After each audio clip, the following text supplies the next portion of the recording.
Sadayana, selamat datang kembali di channel Cerita Andina.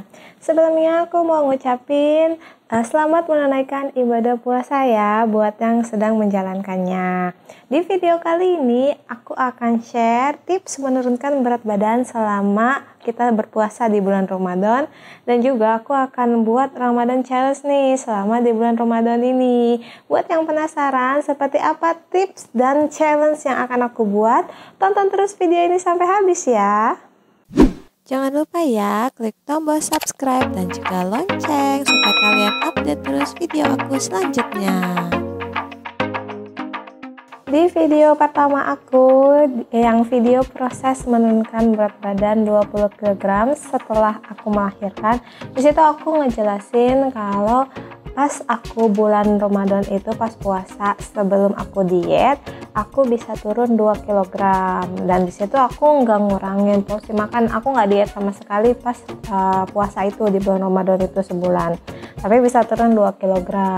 Apa aja yang aku lakuin sebenarnya itu cuma simpel banget. Pas aku buka, aku minum air putih, terus aku juga langsung makan kurma sesuai sunnah Rasul, ganjil 3-5 butir. Habis itu sebenarnya masih biasa sih kayak makan takjil, tapi aku ngurangin. Jadi kalau misalnya kayak makan kolak atau sop buah itu lebih banyak aku makan isiannya, jadi buahnya, atau misalnya kalau kolak pisang sama ubinya misalnya dibandingkan airnya atau kuahnya. Nah, kalau untuk makan beratnya juga masih biasa aja, masih makan nasi putih dan lauk pauknya juga biasa. Nah, sekarang ini kan aku udah menjalani intermittent fasting selama lebih dari 1 tahun dan juga udah banyak melakukan diet challenge nih. Nah, sekarang aku mau kasih nih tips menurunkan berat badan selama bulan Ramadan ala aku.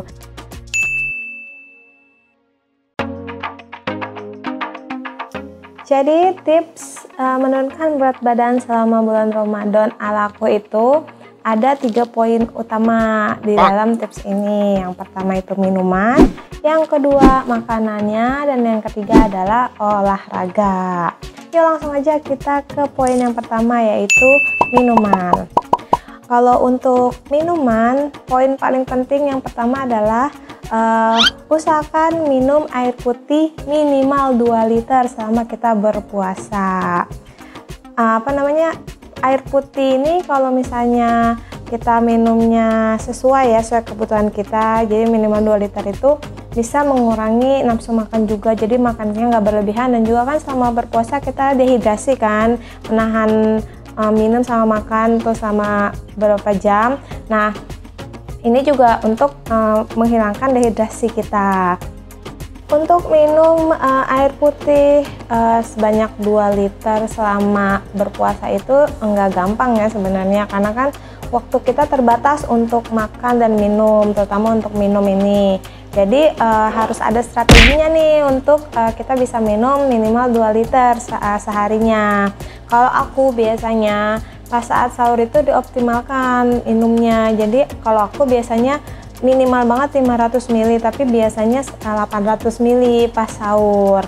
Nah, pas berbuka, pas azan nih, Allahu Akbar gitu, itu langsung yang diminum adalah air putih dulu, jangan yang lain-lain, jangan air apa, teh segala macam. Usahakan minum air putih minimal 1 gelas. Nah, habis itu kan biasanya makan nih. Nah, setelah kita misalnya sholat maghrib, misalkan mau makan yang beratnya utamanya, nah itu usahakan sebelum makan beratnya kita minum dulu 1 gelas. Nah, nanti setelah kita makan minum lagi 1 gelas. Tuh udah lumayan tuh, udah lebih dari 1 liter. Nah, setelah kita sholat isya dan sholat taraweh, kita minum lagi minimal 2 gelas. Kalau misalnya masih kurang, sebelum tidur kita minum lagi 1 gelas. Jadi 2 liter itu bisa terpenuhi.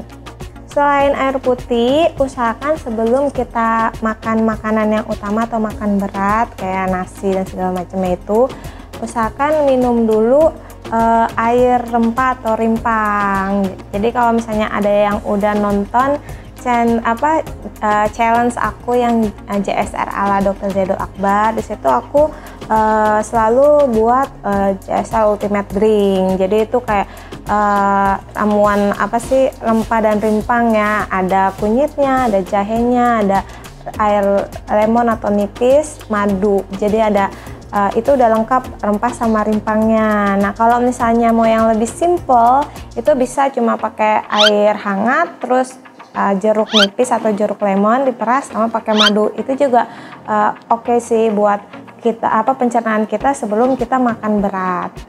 Hal-hal yang harus dihindari tentang minuman ini, yang paling penting itu jangan minum minuman yang mengandung gula pasir ya, terutama gula pasir dan juga sirup yang biasanya banyak di botolan itu, karena itu kalorinya besar banget. Jadi kalau misalnya kita nggak berasa nih minum sirup atau yang pakai gula pasir itu, tapi kalori kita tuh ternyata nantinya melebihi dari kalori harian kita. Jadi kalau bisa yang minum-minuman manis yang mengandung gula pasir dan juga sirup itu ditinggalkan dulu selama bulan Ramadan ini.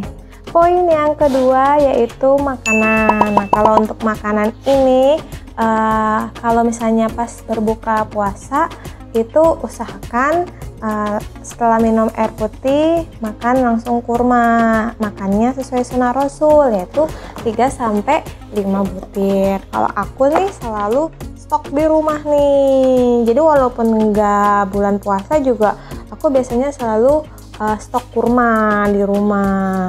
Kurma sama madu itu wajib sih ada di rumah aku gitu, karena itu poin makanan wajib banget di rumah setiap hari. Nah setelah kurma, nah misalnya kan biasanya ada takjil tuh, usahakan kalau misalnya ada takjil makannya jangan kalah. Kalau misalnya ada sop buah atau kolak itu makannya porsinya sedikit aja. Kalau untuk sop buah sebenarnya bagus, asalkan jangan pakai sirup, jangan pakai gula pasir. Jadi lebih banyak makan buahnya aja dibandingkan air atau kuahnya itu dari sop buahnya.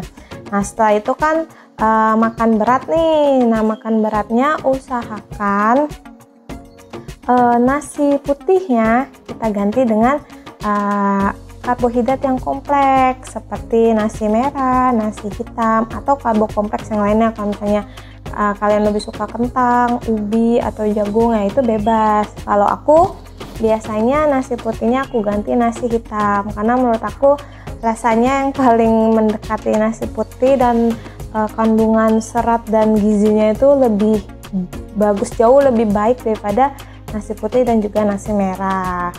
Kenapa aku saranin nasi putih diganti dengan karbo kompleks? Nah kalau pengalaman aku nih ya, kalau makan nasi putih itu, apalagi kalau kondisi kita lagi lapar, terus lagi abis puasa tuh pengennya kepengennya gitu, makannya itu jadi porsinya jadi gede banget gitu kalau pakai nasi putih, karena kan enak banget gitu ya nasi putih anget terus pakai lauk segala macam, itu kadang-kadang malah bisa nambah. Tapi kalau misalnya diganti pakai kayak aku nasi hitam, itu makan dengan porsi yang normal, bahkan porsi nasinya itu lebih sedikit daripada yang biasanya, itu udah kenyang kita, jadi enggak nafsu porsi makannya itu terjaga gitu kalau aku ya. Nah untuk makanan berat buat di sahur sama buka ini, usahakan dalam satu piring itu nutrisinya lengkap. Jadi ada makronutrisinya, jadi ada karbo yang tadi kita karbonya jadi karbo kompleks itu, terus ada protein, lemak, dan juga ada mikronutrisinya, jadi vitamin seratnya dapat dari sayur-sayuran. Jadi tuh satu piring itu usahakan lengkap nutrisinya. Poin yang ketiga yaitu olahraga. Nah ini tuh banyak yang salah persepsi, yang kalau misalnya kalau kita puasa kita nggak boleh olahraga. Itu sebenarnya salah. Justru kalau kita saat kita puasa nih, saat perut kita sedang kosong, kita olahraga itu justru bagus banget. Kenapa? Karena saat kita olahraga di saat perut kita kosong, itu yang dibakar tuh benar-benar langsung lemak yang ada di dalam tubuh kita gitu. Jadi bagus banget olahraga itu saat kita berpuasa. Kalau bisa sih waktu terbaiknya itu kalau nggak pagi bisa juga sore. Nah sorenya itu lebih baik lagi kalau menjelang kita mau berbuka. Nah, olahraganya itu nggak usah yang berat-berat, yang lama-lama sampai 1 jam, nggak usah yang kayak gitu. Olahraganya itu biasa aja, yang 10 menitan, yang 10-15 menit. Yang penting kita rutin setiap hari atau minimal 3-4 kali lah dalam seminggu. Catatan penting juga nih buat olahraga, sebisa mungkin olahraganya jangan malam ya, malam hari. Walaupun kita misalnya lowongnya itu atau bisanya itu malam, tapi usahakan jangan olahraga malam, sempatkan pagi atau sore lah gitu. Karena kalau malam itu hormon yang berfungsi di kita itu adalah hormon yang untuk rileks, untuk kita istirahat, hormon parasimpatik. Selain itu juga di Al-Quran itu juga ada loh, kalau misalnya menerangkan malam itu memang waktunya untuk istirahat, bukan untuk berkegiatan seperti olahraga. Jadi itu kenapa kalau bisa olahraganya jangan di malam hari ya.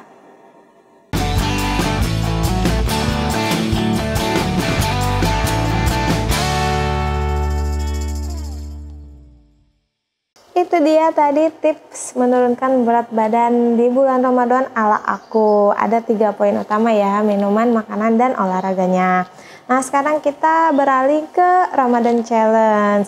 Nah, aku akan buat Ramadan Challenge buat diri aku sendiri nih. Challenge-nya itu supaya aku bisa turun ke berat badan sebelum aku hamil, yaitu 52 kg. Kenapa aku mau buat Ramadan Challenge ini? Yang pertama itu karena selama aku di rumah, selama ada wabah COVID-19 ini, nafsu makan aku tuh kurang kekontrol. Jadi aku tuh banyak banget ngemil. Jadi alhasil berat badan aku tuh naik sampai 57 kg.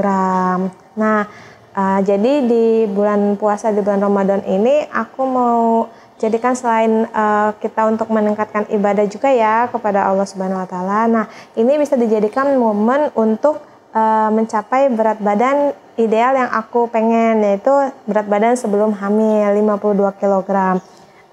Berarti kurang lebih aku harus menurunkan minimal 5 kg nih selama bulan Ramadan. Selama Ramadan Challenge ini aku akan share menu-menu harian aku selama sahur dan juga berbuka. Dari menu bukanya tuh dari yang menu pembuka sampai makanan beratnya. Jadi aku akan sharing semua menu-menu yang aku makan real ya selama aku berpuasa. Nah, kalau misalnya ini kan anak perempuan itu kan pasti nggak full ya puasanya. Biasanya kan ada halangannya. Kalau aku biasanya tuh 5-7 hari untuk ada halangannya ya untuk tidak berpuasanya. Nah, kalau misalnya lagi halangan atau lagi datang bulan, aku akan tetap intermittent fasting. Jadi aku makan 8 jam, jendela makan 8 jam seperti biasa.